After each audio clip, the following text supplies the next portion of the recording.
Welcome, fearless viewers, to another chilling tale from our realm of horror. Tonight, we delve into the darkest corners of the human psyche, where shadows lurk and fear reigns supreme.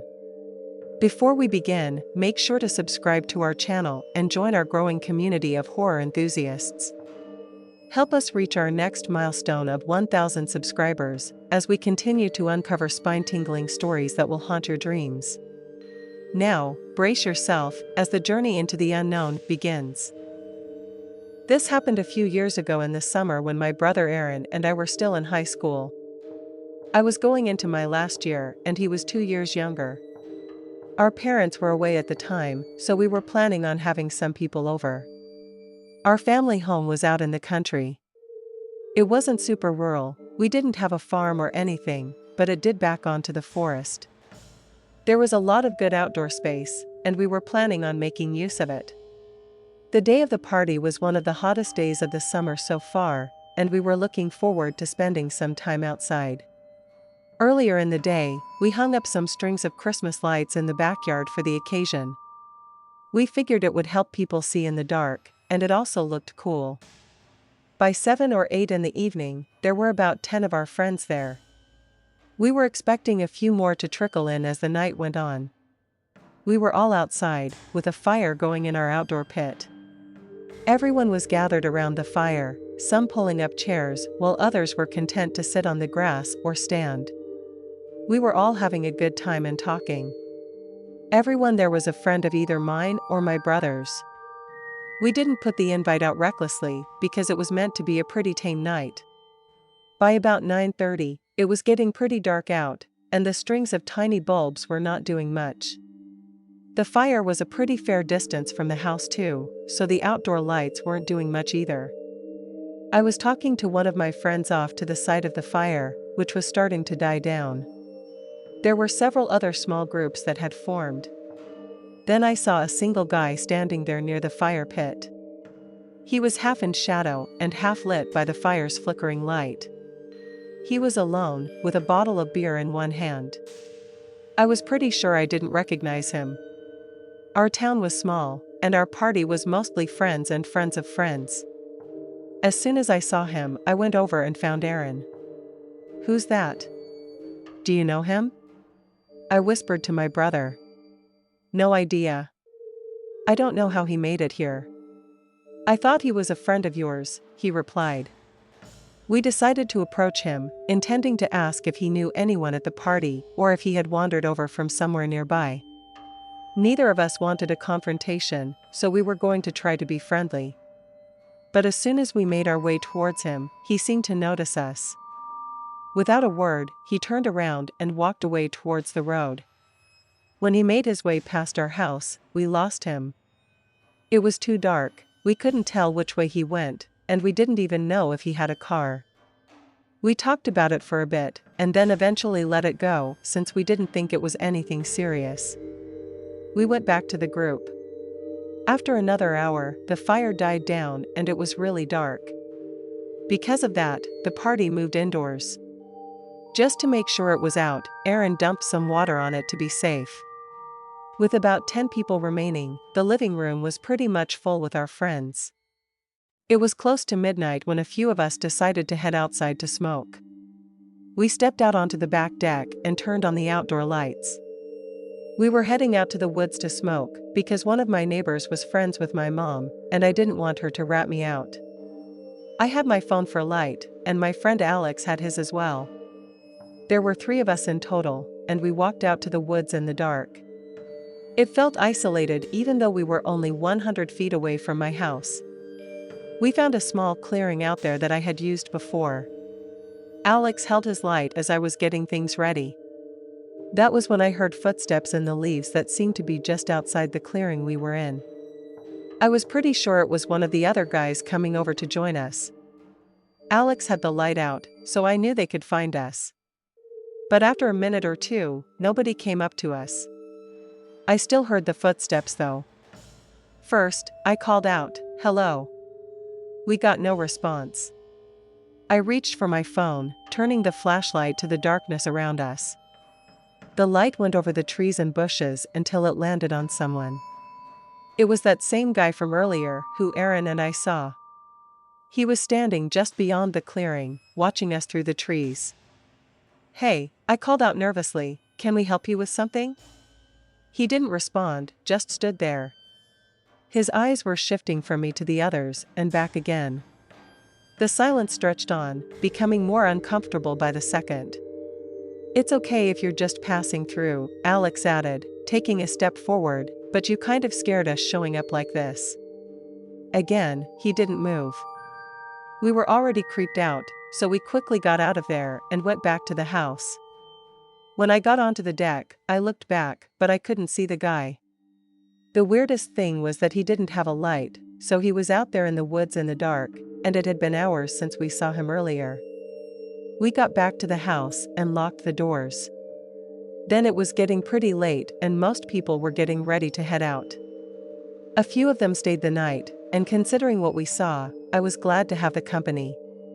Nothing else happened for a while, but once we started school in September, I was pretty sure I saw that creepy guy around in the halls. I began asking around to find out who he was. It turned out that he was in the 11th grade, but for some reason, I hadn't seen him before. I guess he was new to our town. So it's possible that he just wanted to hang out and meet some new people that night. I just don't know why he was so damn creepy about it. I was in college about 10 years ago, and this happened when I was in my second year. I was still living with my parents back then because I decided to go to the University of Chicago. My parents lived in a nearby suburb. The commute was rough, but it saved me a lot of money. Most of my good friends from high school went out of state, so it was a big transition for me, especially with making friends. Even by my second year, I still didn't have a good group, just a few acquaintances, and guys who I played games with online. There were a few guys in one of my classes who I would hang out with sometimes around campus, and we would get lunch sometimes. One of them was Patrick, and the other one was Dennis. They lived in a house off campus. One day, they invited me to a party at one of the fraternity houses. They were members, but I had some friends who were not.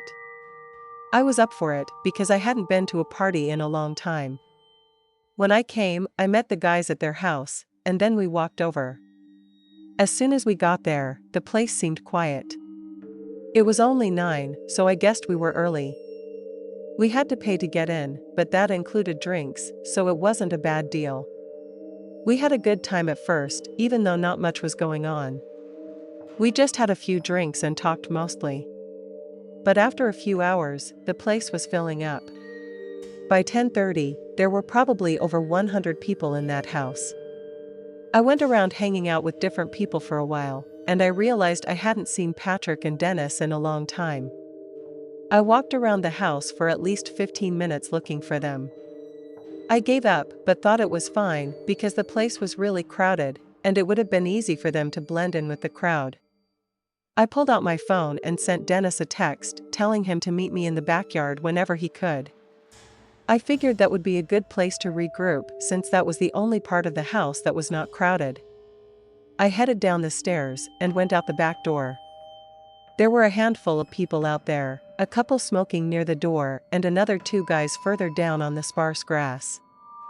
I stood there and looked around for a minute. Then the 2 guys on the grass looked over at me. One of them stuck his hand out and gestured for me to come over.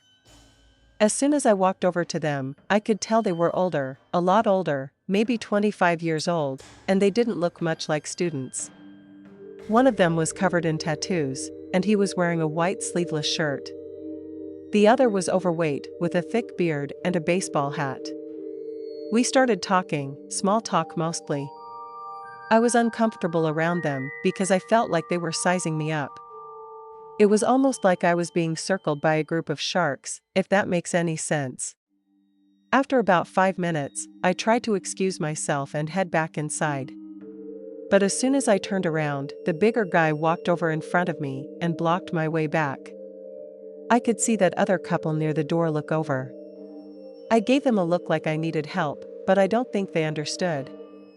The 2 guys had me cornered, and I was pretty sure they were going to rob me or something. I said to the bigger guy, "Okay, what's up?" That was when he told me to give him my wallet and my phone. I did what he said, hoping that'd be the end of it. My phone was a piece of crap anyway, and I didn't have any cash. Any credit cards could have been cancelled easily. As soon as they had my wallet and phone, the guy with the tattoos told me to take off my shoes. He had a thin face and spoke with a lisp. I'm pretty sure he was on something hard. The other guy probably was too, and that really scared me. Obviously, I didn't want to take off my shoes, and what would they want next? My pants? I tried to talk my way out of it, but they were dead serious. Just then, I looked over to the house and saw my two friends come out the back. I made eye contact with them, and they could tell I was in trouble. Patrick is a big guy, and he played rugby competitively, so he'd be no match for a couple of thugs. Patrick and Dennis came over to me, and when they were close, the thugs got out of there with my wallet and phone. They went out the gate that led to the street. They didn't even go through the house. I told my friends what happened and what those guys did.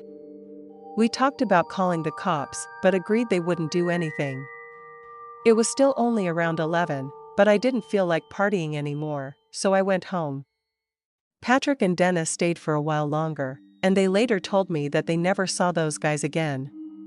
Like I said before, they had some friends in the fraternity, so they asked around about who those guys were.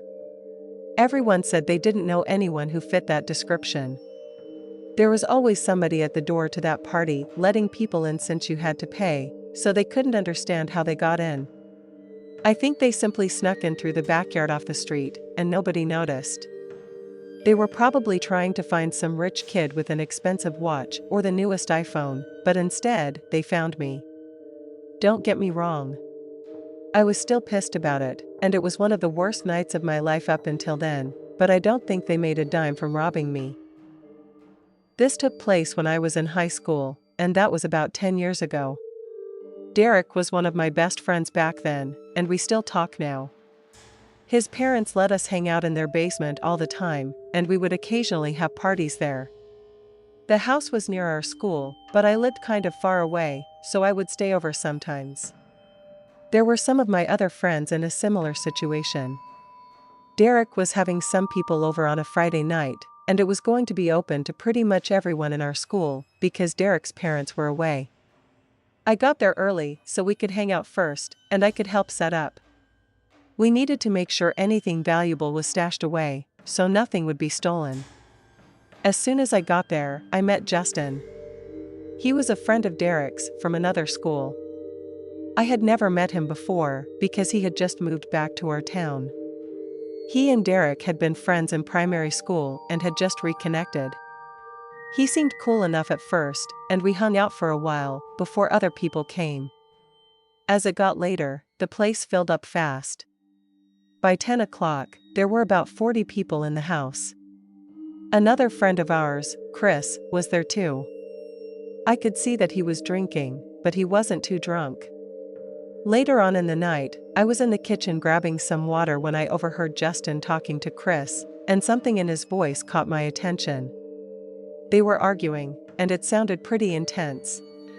Chris, looking visibly uncomfortable, tried to deflect Justin's remarks with humor, but it didn't seem to ease the tension. I watched from the other side of the room for a while. Justin was clearly angry, and I didn't know why. It seemed that Chris was trying to get away or calm him down. I left the kitchen after a few minutes, thinking everything would be fine. Later on, Chris came to me and said that Justin was crazy. We laughed about it a bit, and I told him that I saw some of that. I asked him what started it, but he genuinely didn't know. For whatever reason, Justin didn't seem to like him. We had a good time for the next few hours, and by around 1:30 in the morning, most of the people were gone. A handful of us stayed over for the night, including Justin and Chris. Derek went to his room to go to sleep, and the rest of us grabbed spots on the couches or on the floor. I'm not sure how long I had been asleep when a scream woke me up. I sprang up and felt around in the dark, trying to find the light switch. At the moment, I didn't know what happened. I thought it might have been a robbery or something, maybe one of the guys was having a bad dream. But when I finally found the light switch, I turned it on, and I could see that Chris had just been pinned to the ground right next to the couch where he was sleeping. As soon as I saw that, Chris shouted that Justin had attacked him with a knife. I went over to see if Chris needed help, but he really had Justin pinned. Chris is a lot bigger, so it was under control. I then went upstairs to get Derek because he was the only one who really knew Justin. Derek came down and went over to them. Only then did Chris let Justin up. When he got back to his feet, he was shaking and clearly angry, as anyone would be. He didn't try to make another move on Chris though, as Derek was standing between them. Chris was talking a mile a minute, trying to explain what happened. He said that he was sleeping when he woke up to Justin on top of him. It was dark, so he couldn't tell what was going on, but he did feel what he thought was a knife to his throat.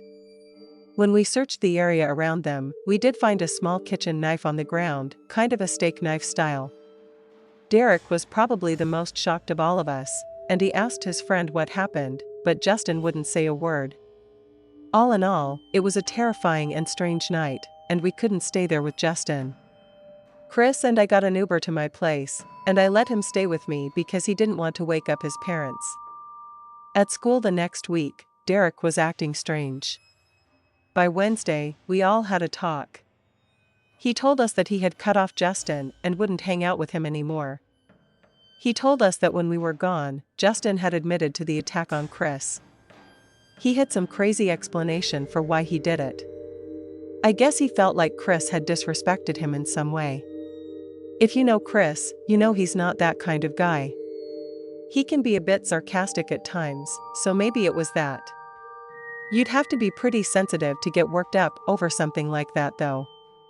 We probably should have called the police or told an adult of some kind, but it never occurred to us at the time. Justin seemed like a pretty crazy guy, and it wouldn't surprise me at all if he did something else at some point.